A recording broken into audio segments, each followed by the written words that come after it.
जिसने स्वयं का मन जीता है उसी ने जगत को जीता है। वेद का कहता ज्ञान यही गाती यही तो बीता है। मन एव मनुष्याणां कारणं बंध मोक्षयोः बंधाय विषयासक्तं मुक्त्यै निर्विषयं स्मृतम्। अर्थात मन ही मनुष्य के बंधन और मोक्ष का प्रमुख कारण है। कामनाओं में आसक्त मन बंधन की ओर तथा विषयों से रहित मन मुक्ति की ओर लेकर के जाता है। नमस्ते, मैं आचार्य वागीश और आज हम मन के विषय तथा मन पर नियंत्रण पाने के उपायों पर चर्चा करेंगे। सर्वप्रथम आप सभी को भारतवर्ष ही नहीं अपितु संपूर्ण विश्व के आस्था के केंद्र, हिंदू जनमानस के आस्था के प्रतीक, हम एक ऐसे महापुरुष जिन्होंने मनुष्यता क्या ऐसा उदाहरण इस समाज में प्रस्तुत किया है कि पिता की एक आज्ञा पर संपूर्ण राज्य को छोड़कर वन वन भटकने को तैयार हो गए। अनंत कोटि ब्रह्मांड नायक भक्तवत्सल मर्यादा पुरुषोत्तम भगवान श्री रामचंद्र के पावन जन्मोत्सव रामनवमी के पावन पर्व की आप सभी को हार्दिक शुभकामनाएं। मन, जिसे सांख्य शास्त्र में कपिल मुनि ने परिभाषित करते हुए कहा है कि यह संकल्प विकल्पों से भरा हुआ मन उभयात्मक है। उभयात्मकम अत्र मनः, अर्थात यह मन हमारी दशों इंद्रियों, 5 ज्ञानेंद्रियां श्रोत्र, घ्राण, चक्षु, रसन और त्वग तथा 5 कर्मेंद्रियां वाक, पाणी, पाद, वायु और उपस्थ को नियंत्रित करने वाला है। इस मन के द्वारा ही हमारे शरीर की सभी इंद्रियां और संपूर्ण शरीर को नियंत्रित किया जाता है।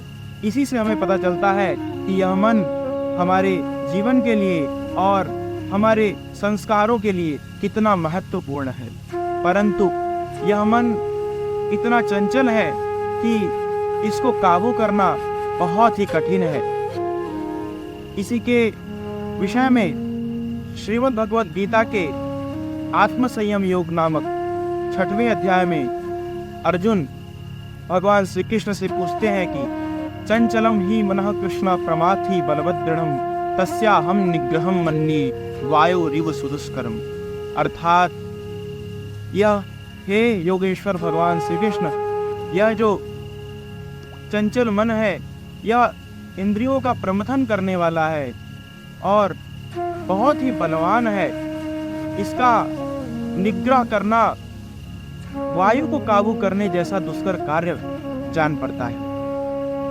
अर्जुन के इस संशय का निवारण करते हुए योगेश्वर भगवान श्री कृष्ण आत्म संयम योग के अगले सूत्र में ही कहते हैं कि असंशयम महाबाहो मनो दुर्निग्रहं चलं अभ्यासेन तु कौन्तेय वैराग्येण च गृह्यते।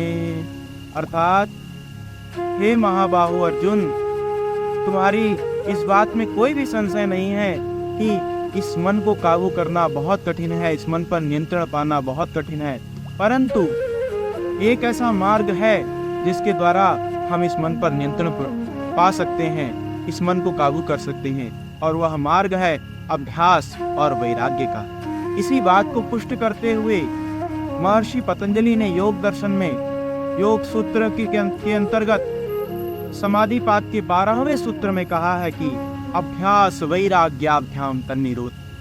अर्थात जो योग की स्थिति है योगश्चित्त वृत्ति निरोधः, उसको प्राप्त करने के लिए, मन को नियंत्रित करने के लिए, मन की वृत्तियों का निरोध करने के लिए अगर कोई एक सरल सा और प्रमुख उपाय है तो वह है अभ्यास और वैराग्य। अभ्यास और वैराग्य की ऐसी महिमा है कि अभ्यास और वैराग्य के द्वारा हम अपने मन को और इंद्रियों को राजसिक और तामसिक विषयों से हटाकर सत्वों में स्थापित करते हुए पतंजलि योग दर्शन में जो अष्टांग योग की साधना बताई गई है, अर्थात यम, नियम, आसन, प्राणायाम, प्रत्याहार, धारणा, ध्यान और समाधि में स्वयं को सिद्ध करते हुए हम वह स्वयं को स्थित कर पाते हैं। अभ्यास और वैराग्य का एक दृष्टांत के माध्यम से मैं आपको समझाता हूँ।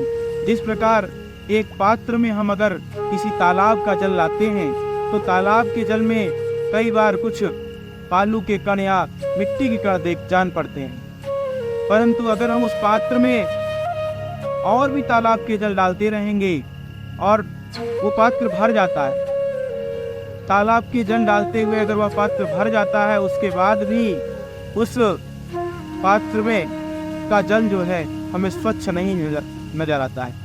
परंतु अगर हम उस पात्र में तालाब का जल डालना रोक करके और उसके प्रवाह को थोड़ी देर के लिए रोक देते हैं, थोड़ी देर के लिए उसको स्थिर छोड़ देते हैं, तो वो मृत मिट्टी और बालू के कण अपने आप धीरे धीरे नीचे की तरफ स्थिर होते चले जाते हैं, जिससे हमें वह जल स्वच्छ और साफ नजर आने लगता है। इसी प्रकार अभ्यास और वैराग्य भी है।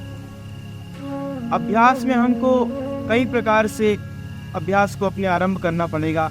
जैसे पहले सुबह उठने का अभ्यास, सूर्योदय से पूर्व 5 से 6 के बीच में अवश्य ही उठने का प्रयास करें। जिन लोगों को अपने मन पर, अपने इंद्रिय पर नियंत्रण पाना है, उन्हें प्रतिदिन सुबह उठने का अभ्यास करना चाहिए। उसके बाद भोजन के विषय में एक कहावत सुनने में आती है कि जैसा खाओगे अन्न वैसा रहेगा मन। तो हमें अपने भोजन पर भी, अपने अन्न पर भी नियंत्रण करना पड़ेगा, क्योंकि अन्न के माध्यम से ही, हमारे अन्नमय कोश से ही हमारे मनोमय कोश का निर्धारण होता है, और हमारे आहार और व्यवहार और वाणी के द्वारा ही हमारा मन होता चला जाता है।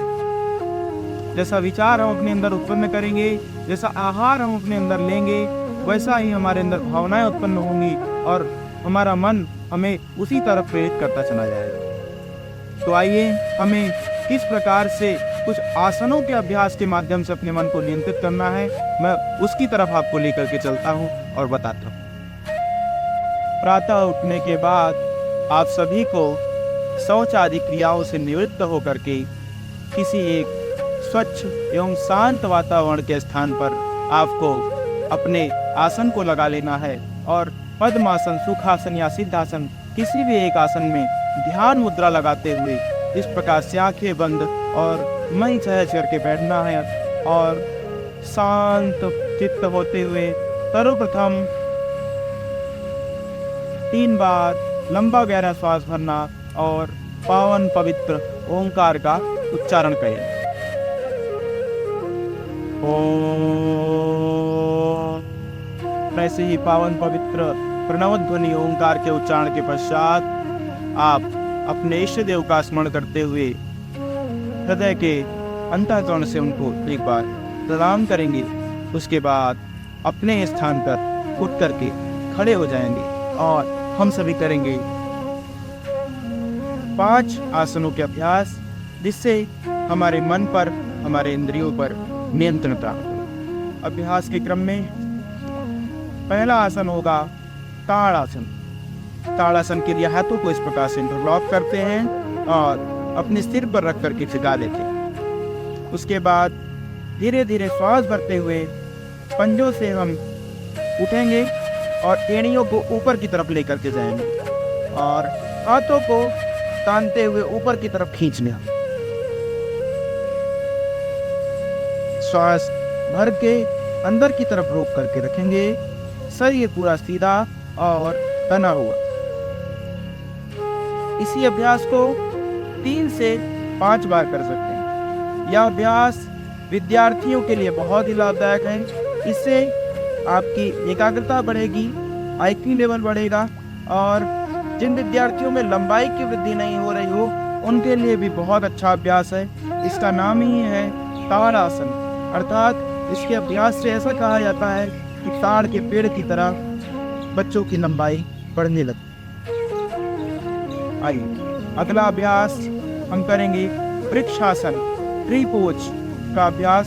वृक्षासन के लिए आप दाहिने पैर पे खड़े हो जाएंगे और बाएं पैर को मोड़ करके इस तरह से दाहिने पैर के जांघे पर टिका लेंगे, दृष्टि सामने की तरफ एकाग्र। अब दोनों हाथों को उठाते हुए ऊपर की तरफ ले जाकर प्रणाम मुद्रा में मिलाने का प्रयास और हाथ ऊपर की तरफ तने हुए। ये वृक्षासन का अभ्यास हमको दोनों तरफ से करना है। पहले दाहिने पैर पे खड़े होकर, फिर ऐसे ही बाएं पैर पे खड़े होकर के हम दाहिने पैर को मोड़ करके बाएं पैर की थाई पर टिका लेंगे। इन हाथों को उठाते हुए ऊपर की तरफ लेकर के जाएंगे और प्रणाम मुद्रा में हाथों को ऊपर मिला शरीर को पूरा सीधा तना हुआ, दृष्टि सामने किसी एक पॉइंट पर, किसी एक बिंदु पर एकाग्र करने का प्रयास करेंगे तो हम वृक्षासन में लंबे समय तक रुक सकते हैं। कम से कम 30 सेकंड से 1 मिनट तक आप इन आसनों का अभ्यास करें। इसके बाद हम करेंगे गरुड़ आसन का अभ्यास। गरुड़ आसन, जिसे इंग्लिश में ईगल पोज कहा गया है, इस आसन के अभ्यास के लिए अपने स्थान पर सहज एवं सरल होकर के सीधे खड़े हो जाएंगे और दोनों हाथों को मोड़ते हुए इस तरह से कमर पर रख लेंगे। फिर दाहिने पैर पे खड़े होकर के बाएं पैर को सामने को उठाएंगे और इस तरह से मोड़ते हुए सामने से पीछे की ओर ले जाएंगे और पीछे ले जाके इस तरह से पैर को, बाएं पैर को दाहिने पैर में लपेटे। अब आपको बाएं हाथ को उठाना है और चेहरे की दाहिनी तरफ ले जाना है। फिर दाहिने हाथ को भी इसी तरह बाएं हाथ में लपेट देना है और सीधे खड़े होकर के किसी एक स्थान पर, किसी एक बिंदु पर अपनी दृष्टि को एकाग्र करना है और एकाग्रता पूर्वक सामने की तरफ देखना है। अब इसमें वापस आने के लिए पहले हाथों को धीरे धीरे खोलेंगे और हाथों को कवर पर ले आकर के रखेंगे। फिर पैर को धीरे धीरे खोलते हुए सामान्य स्थिति में आकर सीधे खड़े हो जाएंगे। ऐसे ही दूसरी तरफ से भी करेंगे गरुड़ आसन का अभ्यास। दाहिने पैर पे खड़े होकर के बाएं पैर को सामने से उठा करके इस तरह मोड़ते हुए बाएं पैर में लपेट लेंगे, पीछे की तरफ ले जाके, और फिर दाहिने हाथ को उठाएंगे और चेहरे की बाईं तरफ ले जाएंगे। अब बाएं हाथ को मोड़ते हुए दाहिने हाथ में लपेट लेंगे, दृष्टि सामने की तरफ एकाग्र और एकाग्रता पूर्वक कुछ देर इस आसन में रुकने का प्रयास। 30 सेकंड से 1 मिनट तक कम से कम गरुड़ आसन में रुकने का प्रयास करेंगे। स्थिरता पूर्वक इस आसन में रुकने से शरीर का स्ट्रक्चरल बैलेंस बनता है और मानसिक संतुलन, मन पे नियंत्रण के साथ साथ हमारे इंद्रियों पर नियंत्रण बनता है। और जिनके पैरों में क्रैम्प्स आते हैं, पैरों में वाइब्रेशन होता है, या फिर साइटिका की प्रॉब्लम है, घुटने में दर्द है, पिंडलियों में दर्द है, उनके लिए यह गरुड़ आसन, ईगल पोज का अभ्यास बहुत ही लाभदायक है। आसनों के अगले क्रम में हम करेंगे नटराज आसन का अभ्यास। नटराज आसन के अभ्यास के लिए सर्वप्रथम आप सभी यथास्थिति अपने स्थान पर सीधे खड़े रहेंगे। उसके बाद अपने दाहिने हाथ की तरफ अपने शरीर को मोड़ना और बाएं हाथ को सीधे रखेंगे तथा दाहिने हाथ को दाहिने जांघे पर रखेंगे। और अब हम बाएं हाथ से अपने बाएं पैर के चेहरे को पकड़कर धीरे धीरे पीछे की तरफ उठाएंगे। पीठ को मोड़ते हुए सामने से हल्का से दिखेंगे और बाएं पैर को पीछे की तरफ उठा लेंगे और दाहिने हाथ को भी सामने की तरफ उठा करके सीधे देखने का प्रयास। अब धीरे धीरे यथास्थिति पैरों को नीचे लाते हुए सामान्य स्थिति में आकर के खड़े हो जाएंगे। पुनः इसी अभ्यास को हम बाईं तरफ से करेंगे। सीधे खड़े होकर अपने बाएं हाथ की तरफ अपने शरीर को मोड़ लेंगे और अब हम दाहिने पैर को पीछे की तरफ उठा करके दाहिने हाथ से दाएं पैर की एड़ी को पकड़। अब दाहिने पैर को पीछे की तरफ उठाते हुए बाएं हाथ को सामने उठाएंगे और पीठ को मोड़ते हुए सामने की तरफ झुक जाएंगे, दृष्टि सामने की तरफ दिखा। कुछ देर रुकने के पश्चात पुनः सामान्य स्थिति में आ जाएंगे। नटराज आसन के अभ्यास में श्वासों की गति सामान्य रहेगी। इसके अभ्यास के लाभ की अगर बात करें तो यह शारीरिक संतुलन के साथ साथ मानसिक संतुलन प्रदान करता है और नटराज आसन के अभ्यास से हमारे शरीर की मांसपेशियों में लचीलापन आता है और साथ ही यह अभ्यास ध्यान और प्राणायाम के साधकों के लिए बहुत ही एकाग्रता प्रदान करने वाला आसन है। उष्ट्रासन का अभ्यास। उष्ट्रासन के लिए हम सभी को ऐसे घुटने को मोड़ करके वज्रासन में बैठ जाना। वज्रासन में बैठने के पश्चात उष्ट्रासन के लिए घुटने से हम ऐसे उठेंगे और